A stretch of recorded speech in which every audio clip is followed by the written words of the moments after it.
Hello दोस्तों, यथार्थ Hindi education classes में आप सभी का बहुत बहुत स्वागत है। तो हिंदी साहित्य के इम्पोर्टेंट क्वेश्चन की सीरीज हमारी चल रही है, जो कि हिंदी टीजीटी, पीजीटी, नेट आदि के लिए काफ़ी इम्पोर्टेंट है। तो चलिए स्टार्ट करते हैं अपनी क्लास को। पहला प्रश्न है, निम्नलिखित में कौन हिंदी साहित्य के इतिहास का लेखक नहीं है? आपको बताना है इनमें से कौन है जो कि हिंदी साहित्य के इतिहास का लेखक नहीं है, यानी कि हिंदी साहित्य का इतिहास जिसने नहीं लिखा है। Garcin de Tassy, Sadal Mishra, Ramchandra Shukla, George Grierson. Right answer option B है, सदल मिश्र है। इन्होंने हिंदी साहित्य का इतिहास नहीं लिखा है। गारसा दत्तासी का इतिहास ग्रंथ है,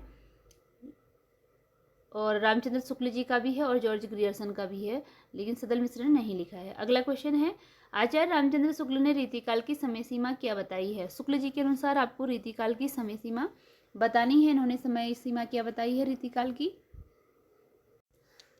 ऑप्शन इसके लिए दिए गए हैं 1350 से 1700, 1500 से 1700 और 1700 से 1900 विक्रमी। राइट आंसर इसके लिए ऑप्शन सी है, 1700 से 1900 विक्रमी का समय रीतिकाल का समय है। अगला प्रश्न है, रचना व रचनाकार में कौन विषम संयोजन है? रचना है और उसके रचनाकार है, कौन सा विषम संयोजन यानी कि गलत संयोजन है, बताना है। पृथ्वीराज रासो चंद्रबरदाई की रचना है, पद्मावत जायसी की रचना है, दोहा कोश सरहपा की रचना है, बीजक तुलसी की नहीं है, यह कबीरदास की रचना है। तो राइट आंसर इसके लिए ऑप्शन डी हो गया है, क्योंकि विषम आपको बताना है यानी कि गलत बताना है, तो वह है। अगला क्वेश्चन है, आदिकाल को सिद्ध सामंत काल किसने कहा? किस कवि के द्वारा आदिकाल को सिद्ध सामंत काल कहा गया? राहुल सांकृत्यायन, मिश्र बंधु, Ramkumar Verma, George Grierson. Right answer option A है, राहुल सांकृत्यायन ने आदिकाल को सिद्ध सामंत काल कहा है। रामचंद्र शुक्ल ने किसे खड़ी बोली हिंदी का प्रथम कवि माना है? शुक्ल के अनुसार खड़ी बोली हिंदी का प्रथम कवि अमीर Khusro, Chand Bardai, Tulsidas, Kabirdas. Right answer option A है, अमीर खुसरो है। निम्नलिखित में कौन सी विशेषता संत काव्य में नहीं है? कौन सी विशेषता है जो कि संत काव्य में नहीं है वो बतानी है। निर्गुण ब्रह्म की उपासना है, गुरु का महत्व भी है, ईश्वर के अवतार का समर्थन यह नहीं है, धार्मिक कर्मकांडों का खंडन यह भी है। तो आंसर आपको इस नहीं बताना है, इसलिए इसका राइट आंसर ऑप्शन सी है, ईश्वर के अवतार का समर्थन करना, यह इसकी विशेषता नहीं है। निम्नलिखित में कौन संत कवि नहीं है? इनमें से कौन है जो कि संत कवि नहीं है? जो संत कवि नहीं है वो बताने हैं आपको। ऑप्शन है दादू, सुंदरदास, पलटू साहब और मीराबाई। इनमें से कौन है जो कि संत कवि नहीं है? राइट आंसर ऑप्शन डी है, मीराबाई। ऑप्शन डी मीराबाई है, यह संत का विधारा की नहीं है, यह भक्ति वाली हैं। अगला है, सूफी काव्य परंपरा के समर्थन कवि हैं, सर्वप्रथम कवि है। सूफी काव्य परंपरा के सबसे पहले कवि मुल्ला दाऊद, जायसी, कुतुबन मंझन। राइट आंसर है ऑप्शन ए, मुल्ला दाऊद, यह सूफी काव्य परंपरा के पहले कवि हैं। अगला क्वेश्चन है, भक्ति की निष्पत्ति श्रद्धा और के योग से होती है? यहाँ पर आपको रिक्त स्थान भरना है, किसके योग से होती है? इस कथन में रिक्त स्थान की पूर्ति उचित शब्द चयन के साथ कीजिए। इसके लिए राइट आंसर है ऑप्शन बी, प्रेम, भक्ति और प्रेम।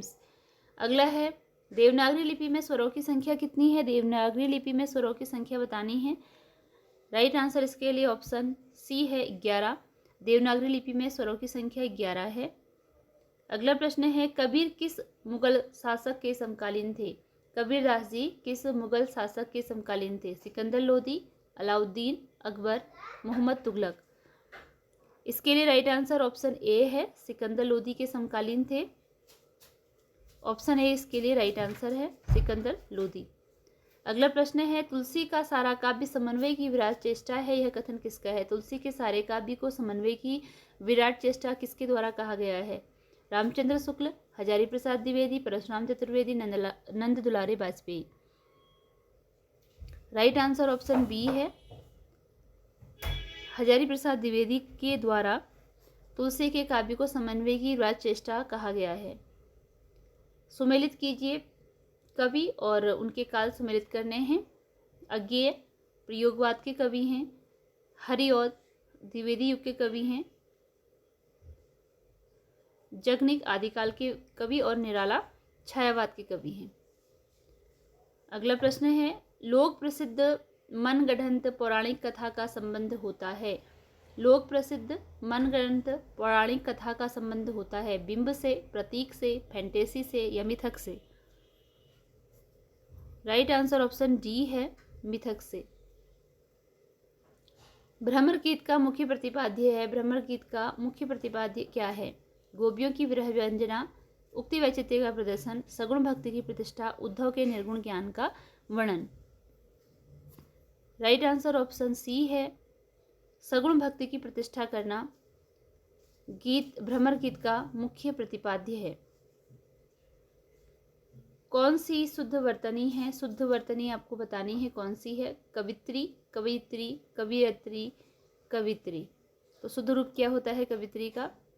राइट आंसर ऑप्शन बी है, कवियत्री होता है, कवयित्री।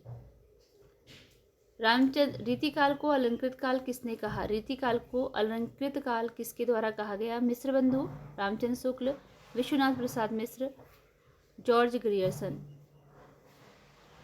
राइट आंसर है इसके लिए ऑप्शन ए, मिश्र बंधु के द्वारा रीतिकाल को अलंकृत काल कहा गया।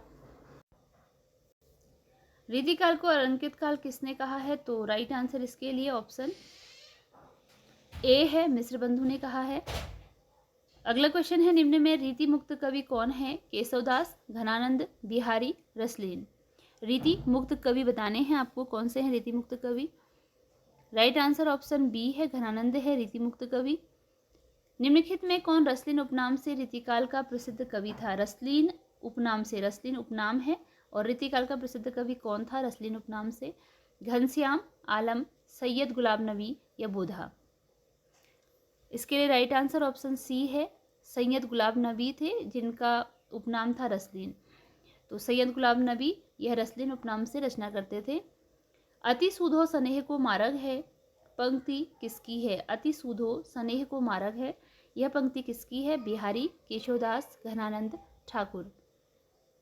इसके लिए राइट आंसर है ऑप्शन सी, घनानंद की यह पंक्तियां हैं। अति सूधो स्नेह को मारग है, यह पंक्ति घनानंद की है।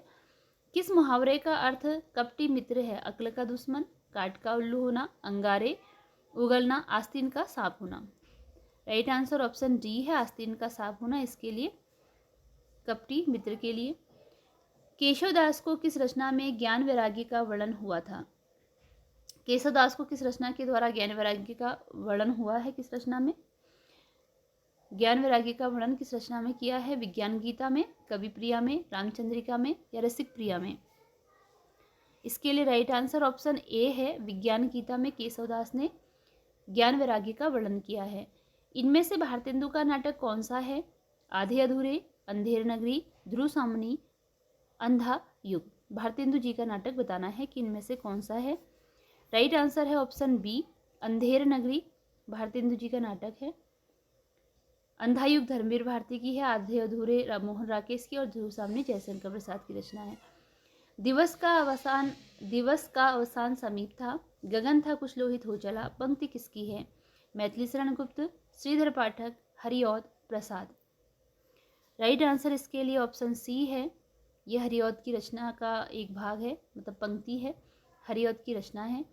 छायावाद शब्द का सर्वप्रथम प्रयोग किसने किया? जयशंकर प्रसाद, निराला, श्रीधर पाठक, मुकुटधर पांडे।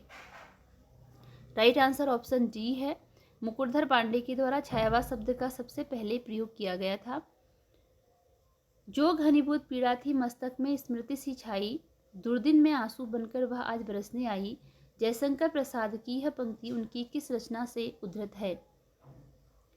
आंसू, लहर, झरना, Kamayani. Right answer option A है, यह उनकी पंक्ति आंसू रचना से ली गई है। देवनागरी लिपि का प्रयोग किस भाषा को लिखने में नहीं होता है?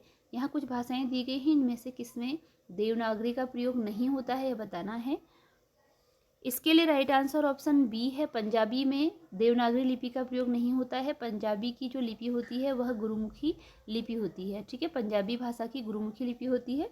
इसके अतिरिक्त मराठी, हिंदी और संस्कृत या देवनागरी लिपि में लिखी जाती हैं। अगला प्रश्न है, निम्न में किस छायावादी कवि को ज्ञानपीठ पुरस्कार मिला है? कौन से छायावादी कवि हैं जिनको ज्ञानपीठ पुरस्कार मिला है? प्रसाद, निराला, सुमित्रानंदन पंत, महादेवी वर्मा।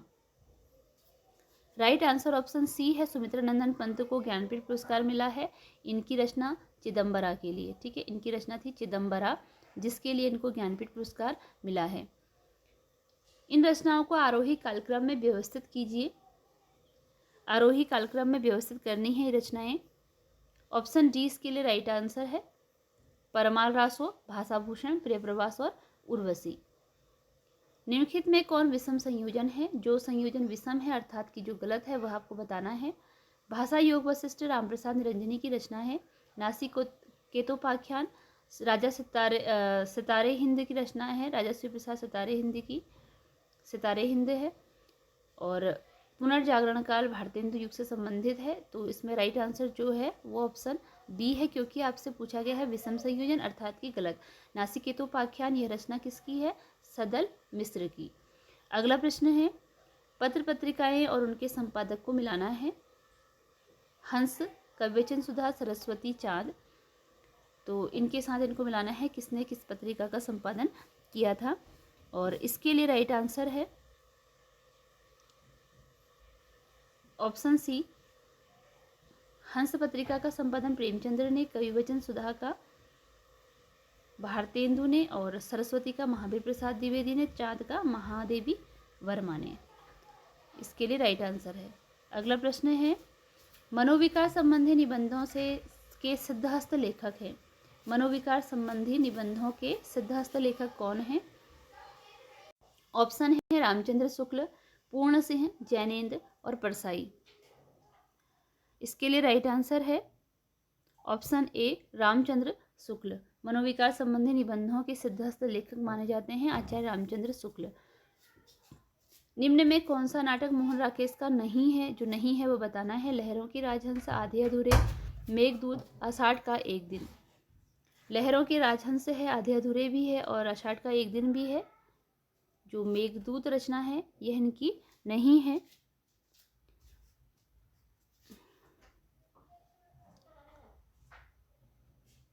अगला प्रश्न है, गुनाहों का देवता उपन्यास के लेखक कौन है? गुनाहों का देवता